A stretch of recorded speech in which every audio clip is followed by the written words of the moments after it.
Dear seekers of the hidden secrets of the universe, welcome to this fascinating journey through the veils of the mysterious and the unknown.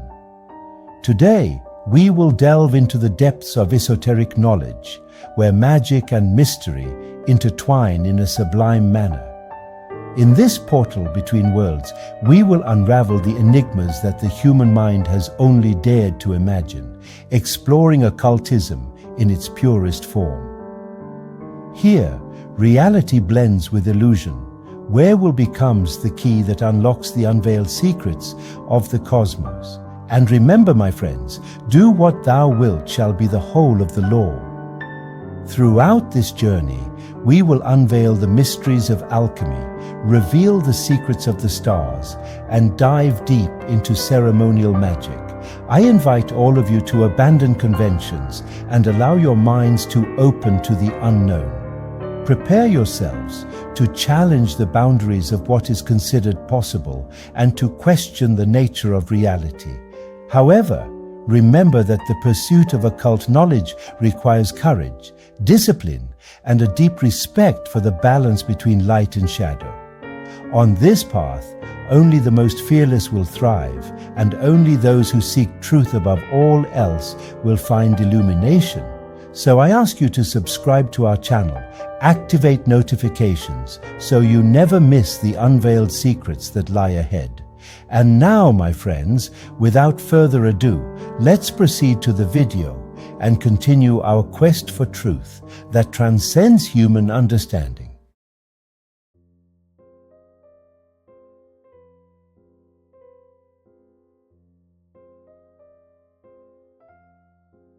Creator and shaper of conditions, and the recipient of its own results, containing within itself both the power to create illusion and to perceive reality.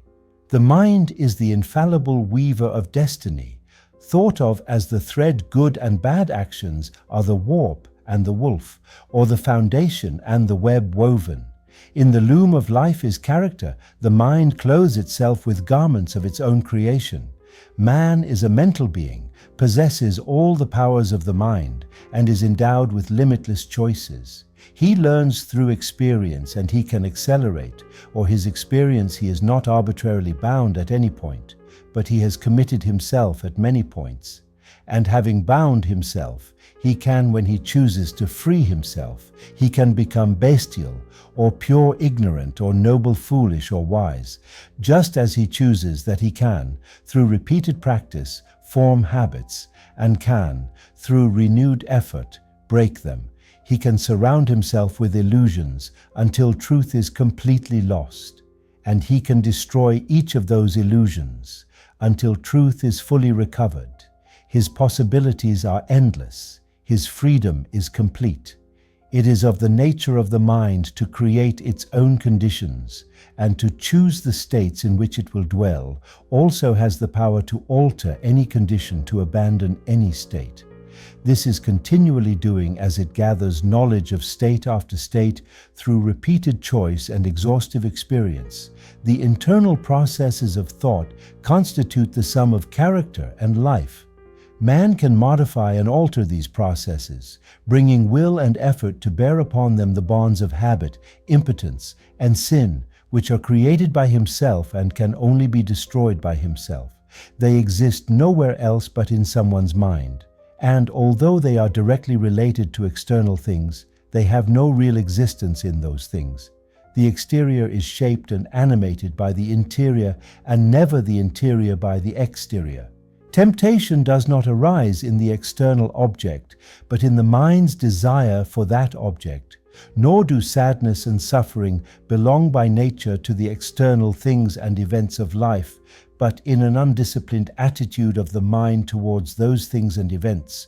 The mind, which is disciplined by purity and fortified by wisdom, avoids all those concupiscences and desires which are separately linked to affliction, and thus come to illumination and peace, to condemn others as evil and curse external conditions, as the source of evil increases and does not diminish the suffering and restlessness of the world. The exterior is only the shadow and effect of the interior, and when the heart is pure, all external things are pure, all growth and life come from within, out all decay and death come from without. In this is the universal law, all evolution proceeds from within, all adjustment must occur within the one who ceases to struggle against others and employs his powers in transformation, regeneration, and development of his own mind, conserves his energies, and preserves himself.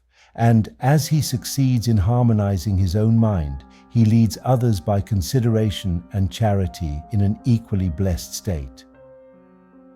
The path of illumination and peace is not obtained by assuming authority and guidance over other minds, but by exercising legal authority over one's own mind and guiding oneself in paths of constant and elevated virtue. The life of a man proceeds from his heart and mind. He composed this mind through his own thoughts and actions. It is in his power to remodel this mind through his choice of thought. In this way he can transform his life. Let us see how this must be done with each establishment.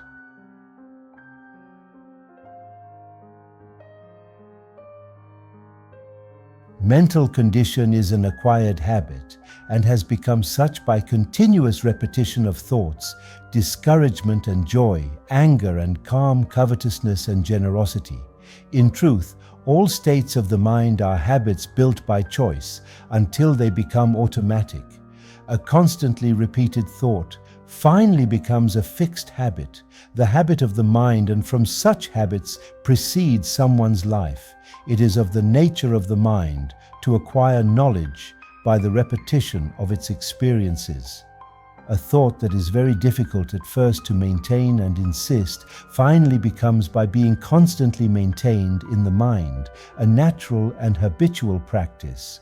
A boy, when he begins to learn a trade, cannot even handle his tools correctly, much less use them correctly, but after long repetition and practice, he handles them with perfect ease and consummate skill. In the same way, a state of mind, at first apparently incapable of achievement, is finally by perseverance and practice acquired and incorporated into character as a natural and spontaneous condition. In this power of the mind to form and reform its habits, its conditions are contained at the base of a man's salvation, is the open door to perfect freedom by self-mastery.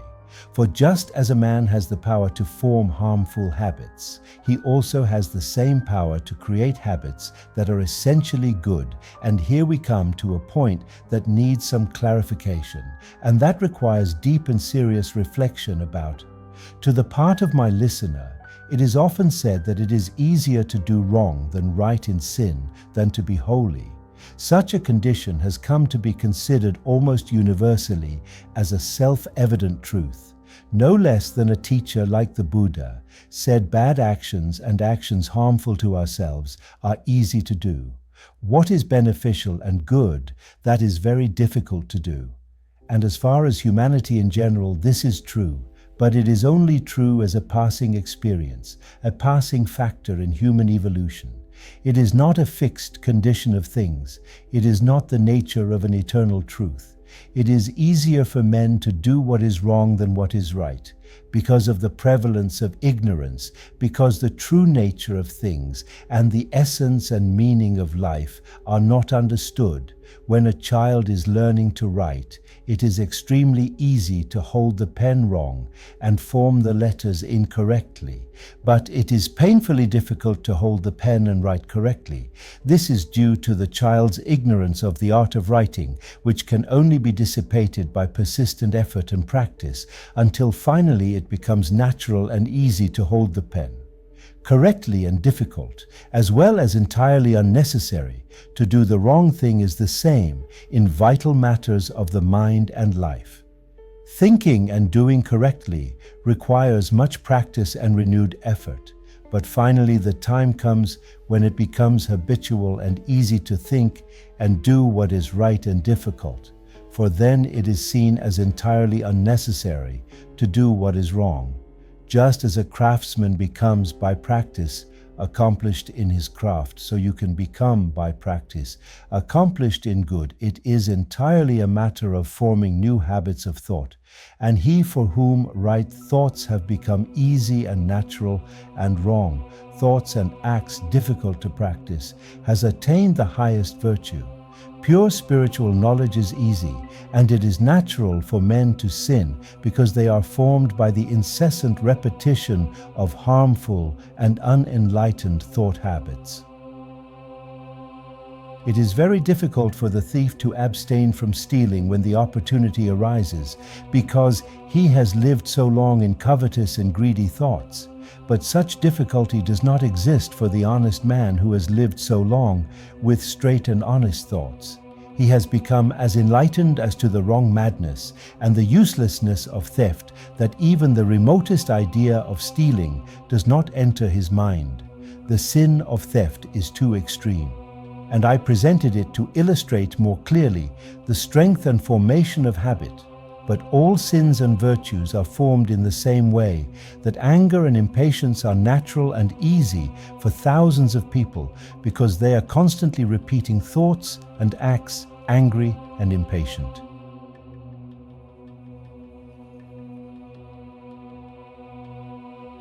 And with each repetition, the habit is more firmly established and more deeply rooted. Calm and patience can become habitual in the same way, first grasping through effort a calm and patient thought, and then continually thinking about it and living in it, until youth becomes a second nature and anger and impatience pass away forever.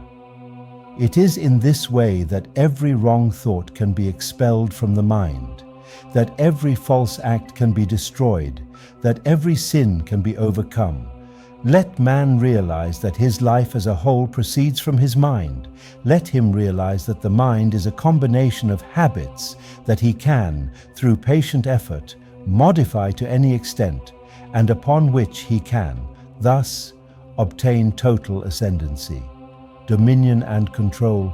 Immediately he will have obtained possession of the key that will open the door to his complete emancipation. But freedom from the evils of life, which are the evils of the mind, is a matter of constant growth coming from within, and not of a sudden acquisition coming from without, from hour to hour and daily. The mind must be trained to think immaculate thoughts and to adapt correct and dispassionate attitudes under those circumstances in which it is prone to fall into error and passion, like the patient sculptor in his marble. The aspirin for right living must gradually work on the raw material of his life, mind, until he has realized the ideal of his most sacred dreams. 93.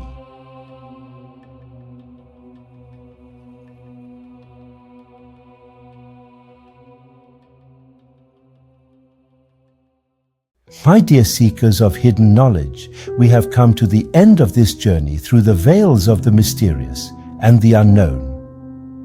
It is with deep gratitude that I bid farewell to all of you who have dared to explore the secrets and mysteries we've shared. Always remember, every man and every woman is a star.